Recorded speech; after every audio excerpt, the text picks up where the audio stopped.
la sanctification. Mais j'ai un problème avec les prédicateurs de la sanctification. Parce qu'eux-mêmes, ils ne comprennent même pas ce que c'est la sanctification. Et puis, ils enseignent mal. Et la vérité, en fait, c'est que ta sanctification termine le jour où ton péché est découvert. C'est le jour où on connaît ta faiblesse, que tu te rappelles que la Bible dit le juste tombera. Amen.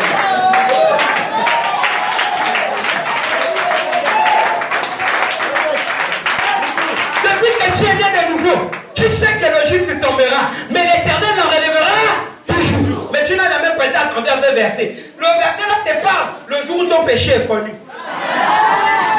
Bien aimé, la chair est faible. La chair a toujours été faible. Frère, arrête de nous dire que la chair a toujours été faible. Ce n'est pas avec toi que c'est faible seulement. Si tu vas acclamer, acclame bien.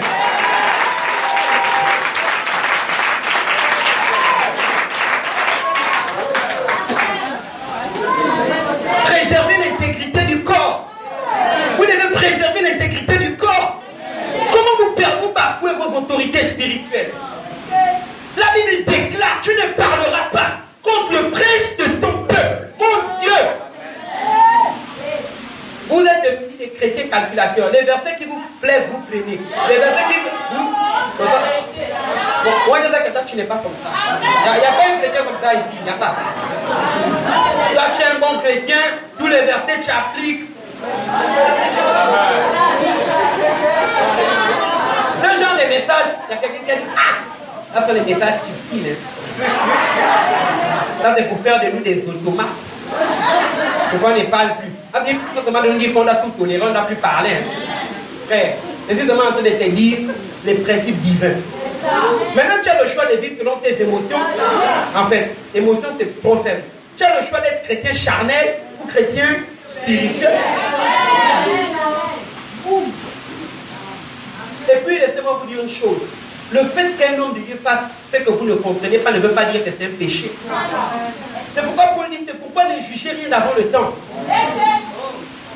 Qui pouvait imaginer Pierre, alors qu'il était sur la dalle, il avait faim. On lui fait descendre une nappe avec les croix du Père. Il dit, c'est que dans leur tradition, on ne mange pas les reptiles. Mais le Saint-Esprit dit, tu et mange. Vous aujourd'hui, quand vous dites ça, c'est facile. Parce que vous mangez les serpents. Mais mettez-vous dans le contexte où la tradition dit vous ne devez pas manger. Mais tu as une révélation qui te dit que tu dois manger. Tu fais comment? Dieu n'est pas logique. Dieu n'est pas moral. Ce n'est pas à Dieu de s'adapter à notre système de pensée. Ça nous monter à son niveau.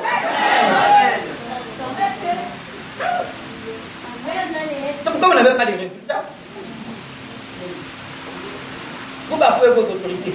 Est-ce que vous savez que les anges ne sont pas soumis à tous les chrétiens? Hébreux 1,14 dit, ne sont-ils pas tous des esprits au service de Dieu envoyés pour exercer un ministère en faveur de ceux qui doivent hériter du salut? Donc les anges exercent un ministère en notre faveur.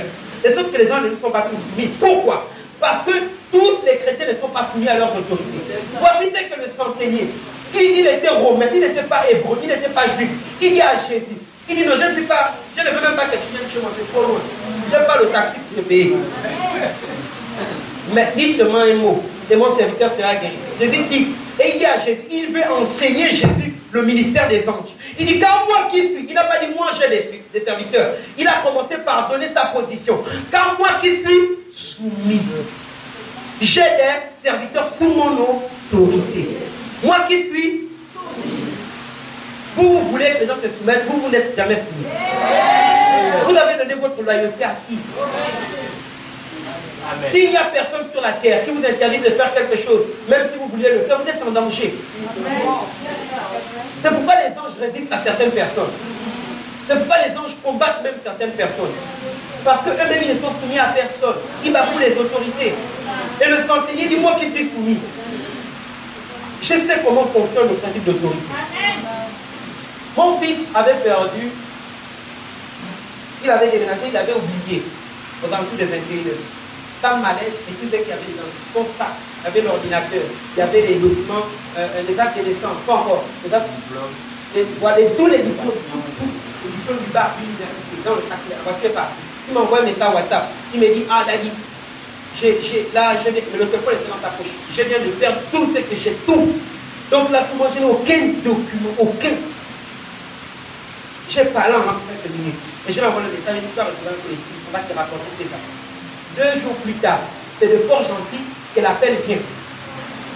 Et il prend rendez-vous, on va lui remettre son ordinateur. Est-ce que vous savez, on n'est pas avec du téléphone, on parle de l'ordinateur. Avec tous ces documents à l'intérieur. Parce que lui, il est soumis. S'il ne m'était pas soumis, même si je commandais le ministère des Arts, j'allais dire que mais je prie pour longtemps, ça ne passe pas. Parce que si tu pries pour une bébé, tu veux que depuis que tu pries, ça calme. Ça calme. Il faut te demander, prends la brebis, c'est peut-être elle que murmure. C'est pourquoi vous êtes malade. Vous constatez que quand votre père prie pour d'autres personnes, il y a des guérisons, il y a des miracles. Quand c'est vous, la situation a duré un moment, tu dis, papa n'a pas l'onction. Ce n'est pas qu'il n'y a pas l'onction. L'onction agit là où elle est considérée.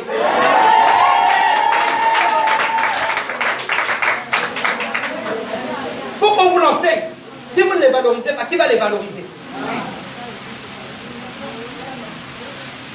Quatrième raison. Est-ce que c'est bon pour tout le monde? Quatrième raison pour laquelle vous avez besoin des compagnons de vie. Parce que vous devez éviter la mort. Vous devez éviter la mort. Les gens ont pensé que la grâce nous donne le droit de tout faire. Ils manquent de respect aux autorités, ils font comme ils veulent. Mais bien aimé, quand je lis la Bible, je me rends malencontreusement compte que c'est dans Actes des Apôtres qu'Ananias et Saphira ont été précipités. Mais pourtant, ils étaient sous la grâce ou bien sous la loi? Sous la grâce. Donc, sous la grâce, une autorité spirituelle peut aussi précipiter une autre. Je sais qu'il y a des gens qui ne croient pas à cet évangile. Quoi que biblique. Parce que Paul a livré plusieurs personnes à Satan. Lui qui est le prédicateur de la grâce. Que vous le vouliez ou pas, écoutez-moi. Il y a un homme qui dit en ce moment, n'est-ce pas? N'est-ce pas? Il est contesté, n'est-ce pas? Si tu es en prison, est-ce que tu iras oui ou non? Oui. Si tu es en prison, est-ce que tu iras oui ou non? Oui. Si tu décides de te mettre en prison, tu iras oui ou non? Oui. Mais est-ce que tu le reconnais comme ton autorité? Il y a des gens qui contestent. Mais le fait que tu contestes contre l'autorité n'enlève en rien sa puissance. Que tu crois qu'un homme de Dieu puisse te maudire ou pas, bien aimé, ça n'enlève en rien que lorsqu'il va parler, ça va acheter. J'ai des témoignages comme ça. Pêle-mêle. Des témoignages. Quand vous vous comportez de façon déloyale envers votre pasteur, vous vous exposez à la mort. Amen. Cette mort peut ne pas être physique. Elle peut être financière. Tu es à l'église, mais tu as une sécheresse pas possible. J'ai quelqu'un qui était élevé dans mon église. Il a une position assez élevée dans la société. Quand il a commencé à toucher un peu d'argent, il a commencé à fouiller les trucs sur Internet, les chourats politiques. Il a dit qu'on n'a pas payé la vie. Et il est venu, m'a fait asseoir. Papa, on a discuté. Comme il est né, non. Donc, le français, je ne sais pas parler avec lui. Le Saint-Esprit m'a dit, tu es l'autorité de la vision. Dis-lui que chez toi, on paye la vie. Je dis, si on paye la vie, tu payes ou tu ne payes pas. C'est tout. On va pas polémiquer. Il a dit, non, je vais payer, mais après, il a fait peut-être 6 mois, il ne payait pas la vie. Voici ce que l'ange m'a dit. Il m'a dit, je vais agiter ma main sur tes finances. L'ange a agité sa main sur les finances. Bien aimé. Il est médecin de carrière. Et quand il va sur site, il empoche des millions. Mais il dit que, il me dit, non, en fait, je n'arrive pas à joindre les deux. Même quand j'étais au plus, j'arrivais quand même à m'entretenir. Là, c'est terrible. Je savais, je me dis, Un jour, un frère arrive de Port-Gentil. Pendant qu'on est au salon en train de manger, l'esprit de saisie prophétique sur lui. Je vois des blocages, tu as des projets, des blocages à tel endroit. J'ai calmé mon projet du frère. Je connais le blocage là bien. Le gars là, il ne peut pas payer la vie. Il a commencé à se donner pour une affaire d'argent. J'ai dit que L'ange m'avait parlé à ton sujet. C'est lui qui a agité la question des finances. C'est pourquoi tu constates ça. J'ai dit, le signe que je te donne, c'est ce que je te dis est vrai. Ce mois ne termine pas. Tu vas signer un contrat que tu n'as jamais signé depuis que tu es professionnel. Bien aimé, sur le groupe WhatsApp de l'église, le papa vient rendre grâce à Dieu. S'il était resté Dieu, aujourd'hui il est fidèle. Oh mon frère. Acclame Jésus. Quand il y a des gens qui ont des problèmes de finances dans l'église, parce qu'ils ne sont pas voyants envers le pasteur. Ça peut être la mort financière, ça peut être la mort conjugale. Dans ton foyer, ça ne va pas. Le pasteur a beau conseiller, rien ne va. Parce qu'il y a un ange qui est en train d'agiter dans ton foyer. Parce que toi-même tu es déloyal, ta femme te rebelle. Tu vas la vie. C'est pas parce que tu as mis collaborateur. Le résultat d'une. Comment on appelle ça? D'une déloyauté. Ça veut dire qu'ils étaient le leader, peut-être était dans une église. Et il s'est rebellé contre l'autorité en chef. Et donc ils sont sortis. Et ils ne peuvent pas être bénis. Donc il y a la mort dans le ministère. Ils sont là, les malades, ce sont eux. Aucune guérison, aucun miracle, aucune prophétie, aucun don spirituel. Quand ils enseignent, tu avais mal à la tête, tu es venu, tu étais bien. Mais quand ils prêchent la migraine, tu dis, qu'est-ce qui se passe dans l'église là? La mort! Parce qu'ils n'ont pas pu respecter les pères. Ils n'ont pas pu respecter les pères. On a beaucoup d'églises, mais qui ne produisent aucun impact.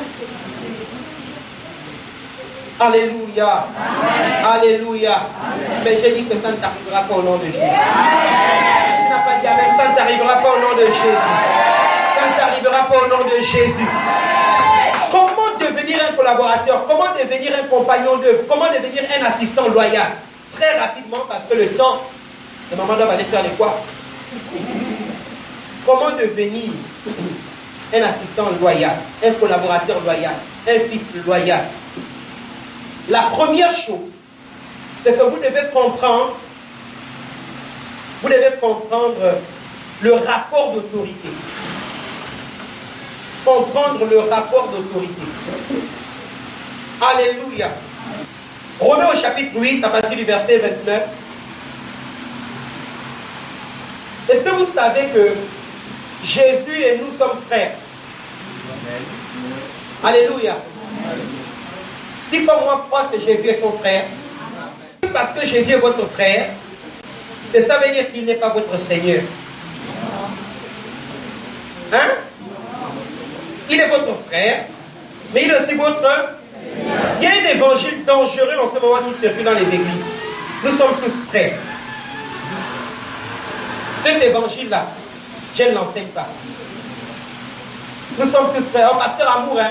C'est vrai, parce que tu es pasteur, mais nous sommes avant tout tous seuls. Mais Jésus et moi, nous sommes frères. Mais ça ne m'empêche pas de considérer Jésus comme mon Seigneur. Parce qu'il est mon frère, par grâce. Mais il est aussi mon Seigneur. Quand vous regardez vos pasteurs seulement comme vos frères, parce que la Bible dit que vous êtes tous des frères, vous êtes déloyaux. Vous êtes déloyaux. Parce que si vous arrivez à faire la distinction, si vous avez la maturité de reconnaître que Jésus est à la fois votre frère et à la fois votre Seigneur, vous devez avoir la maturité de reconnaître que votre pasteur est à la fois votre frère et à la fois votre autorité. Amen. Amen. La Bible dit que nous travaillons avec Dieu. Ça veut dire que nous sommes les compagnons d'œuvre de qui? Non, non. La Bible dit nous travaillons avec qui? Attendez, je vous donne le verset. Quelqu'un cherche déjà où on la Bible, parce que peut-être ils m'ont dit que la Bible du gars là, c'est un peu bizarre. 2 Corinthiens 6, 21. 2 Corinthiens 6, 21. Rapidement. La Bible dit que nous travaillons avec Dieu. Or, si nous travaillons avec Dieu, ça veut dire que nous sommes compagnons d'œuvre de Dieu. Mais ça ne nous empêche pas de reconnaître que Dieu est notre Père. Donc tu peux être compagnon d'œuvre de ton pasteur, tu ne dois pas oublier qu'il est avant toute ton autorité, ton supérieur, ton père, ton leader. Amen. Parce que les chrétiens, la plupart des chrétiens, qui disent que nous sommes là-bas tous des frères, ont un problème d'autorité. Si vous fiez leur vie, ils n'ont personne au-dessus d'eux. Je vous parle en tant que prophète. Amen. Vous devez être capable. C'est cela la maturité. reconnaître que mon pasteur est mon frère, mais aussi mon autorité. Dis-moi, bien-aimé, si ton père qui t'a naquis arrive dans ton église, il est ton frère en Christ, oui ou non? Donc il n'est plus ton père, oui ou non? Il est toujours ton père. Mais vous êtes des frères en Christ, non? Il vous a déjà des frères en Christ. Ta mère est née de nouveau, elle est ta sœur en Christ, oui ou non? Donc elle n'est plus ta mère, n'est-ce pas? Mais pourquoi vous voulez juste considérer le côté où le pasteur est votre frère et vous ne voulez pas considérer que le pasteur est aussi votre autorité? Vous avez un problème de maturité. Ne dites pas amen, mais vous savez au moins que c'est la vérité. Donc quand ce rapport-là n'est pas établi, c'est normal que les gens soient exposés à la déloyauté. Parce que pour commencer à être loyal, il faut d'abord établir, il faut que le rapport d'autorité soit bien établi. Le pasteur Amour est mon frère, mais en même temps c'est un aîné. C'est un aîné. Dieu n'est pas un impoli, excusez-moi. Dieu respecte le droit d'aînesse. C'est un ami, mais c'est un aîné. Donc quand je parle avec lui, il y a des moments où je vais parler à l'ami, il y a des moments où je vais parler à l'aîné. Donc vous faire ça, c'est un problème. Il faut faire intercession. Acclame le Seigneur.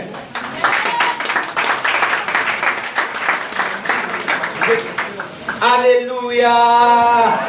Oh, que quelqu'un dit I'm kinging. I'm kinging. En fait, c'est une expression anglophone, c'est un néologisme normalement. En fait, ça ne se dit pas. Hein? Le verbe, c'est régner. D'accord? Mais quand on dit I'm kinging, c'est en fait, on va traduire ça en français par nous royauton. Donc, plus que Jésus, le roi des rois, Satan n'a jamais été déclaré roi. Donc, quand on dit le roi des rois, c'est nous qui sommes les autres rois. Donc, c'est pourquoi I'm kinging. Alléluia. Donc, tu règnes aussi. Tu royotes. Dis à ton moi, je royote. Alléluia. Non, dis ça bien. Tu n'es pas fier. Dis je royote. Je royote. Alléluia. Deuxième raison. Deuxième point. Comment devenir un collaborateur? Comment devenir un compagnon de vie loyal? Vous devez comprendre, vous devez connaître qui est votre pasteur et son rôle dans votre vie. Suivez ce que Jésus dit dans Matthieu chapitre 16, verset 15. Jésus dit, qui dites-vous que je suis? Jésus a posé, les gens, que disent les gens à mon sujet? Oh, que tu es un prophète, Jean-Baptiste. Tu es. Jésus ne s'est pas arrêté, il dit, et vous, qui dites-vous que je suis? Et Pierre dit, tu es le Messie, my God, le Fils du Dieu vivant. Vous devez avoir une révélation parfaite de qui est votre berger. C'est ce qui a fait que lorsque Pierre a été confronté à l'humiliation, parce que beaucoup ne voient pas ça comme l'humiliation, lorsque Pierre dit à Jésus, non, que cela ne t'arrive, et que Jésus dit à Pierre, arrière de moi Satan. Ah, Seigneur Jésus, tu me traites de Satan. Toi, tu vas dire, si ton pasteur te traite de Satan. Oui. Ton pasteur te traite de Satan, tu vas dire quoi? Satan. Satan parle au travers de ta vie. Et tu veux détourner l'église. Diable. Ton pasteur te traite de Satan, tu vas dire quoi? Tu vas dire non, quand même, il ne faut pas abuser. Un minimum de respect. Vrai ou faux? Voici grand Jésus, mon Dieu. David n'a commis aucun péché. Même quand il est venu chasser les gens au temple, il n'est pas venu, s'il vous plaît, mesdames, mesdemoiselles, messieurs, excusez-moi, je suis le Fils du Dieu. Est-ce que vous pouvez juste déplacer vos tables de telle sorte que les gens aient un accès beaucoup plus fluide jusqu'au temple? Il a fait ça, n'est-ce pas? Il a fait ça, n'est-ce pas? Jésus est venu là. Le grand Jésus, mon dit, il n'a point péché. Si toi tu étais à cette temps, tu allais dire, Jésus manque de sagesse. Il est trop zélé ce Jésus. Vrai ou faux? Bon, je sais que toi tu n'es pas trop d'accord avec moi. Alléluia. Amen. C'est ce qui se passe. Vous avez besoin de savoir qui est votre pasteur. Lorsque Jésus dit arrière de moi, Satan. Bon, les théologiens se font assis dans du nom. En fait, Jésus, normalement, dans le contexte, et en tenant compte des 7, 8 règles, des principes d'interprétation biblique, il en ressort donc que Jésus parlait dans un contexte bien précis parce qu'il s'attaquait à la pensée d'où l'expression des pensées ne sont pas les pensées de Dieu. Parce qu'en fait, le Satan qui était les pensées, oui, mais ça c'est de la philologie. Ok, ça c'est pour vous. Mais pour les profanes et pour tous ceux qui étaient en ce temps-là, quand il regardait Pierre, j'imagine Pierre en train de venir dire à Jean, j'ai une révélation pour toi. Jean devait dire, même le maître a dit que Satan pas le savait de ça, c'est à moi Dieu de la révélation. Vous pouvez imaginer le choc psychologique de Pierre. Le grand maître, c'était des diables. C'était une raison pour quitter l'église. De surcroît. Mesdames et messieurs, peut-être vous ne le saviez pas, mais Pierre était plus âgé que Jésus. Ça, c'est un manque de respect. J'aime bien faire des familles. Ça, c'est de l'impolitesse, une maturité, l'excès des ailes. Ce n'est même pas les ailes, ce n'est même pas le zèle, mais c'est l'oseille. L'oseille à terre. Le boucoulou. Un petit de 32 ans, il ose me parler. C'est ce que beaucoup auraient dit. Mais qu'est-ce qui a fait en sorte que Pierre reste? C'est la révélation qu'il avait de son maître. C'est la révélation qu'il avait de celui qu'il suivait. Vous ne pouvez pas, votre niveau de loyauté sera fonction de l'image ou de la perception que vous avez de votre pasteur. Si vous ne savez pas qui est votre pasteur pour vous et son rôle dans sa vie, c'est normal que vous parlez n'importe. Quelqu'un qui critique ton pasteur avec son you, mais il fait ça avec son gros front. Dans ta maison, tu peux même qu'on critique ton pasteur. C'est lui qui reçoit l'huile qui va descendre sur toi. Tu parles mal de lui. Et tu prends au ministère des anges, toi. Le ministère des anges est le service d'information le plus performant de l'univers. Les gens se demandent c'est quoi la parole des connaissances. Quand je prophétise sur les gens, je me retrouve à corps à court. Je me retrouve dans des villes que je n'ai jamais fréquentées. Ça se passe comment? Le ministère des anges. Quand tu critiques ton pasteur, son ange est là. N'est-ce pas Élisa qui est à Géasi? Il n'y a pas quelqu'un qui s'appelle Géasi ici comme ça. Élisa qui est à Géasi. Quand Naaman le Syrien a quitté son char pour venir vers toi, mon esprit n'était-il pas avec toi? De nos jours, tu dis à un pasteur, tu dis à ta brebis, quand tu es dans la maison, moi j'étais à la cuisine, je te voyais préparer. Ah, le pasteur est fort.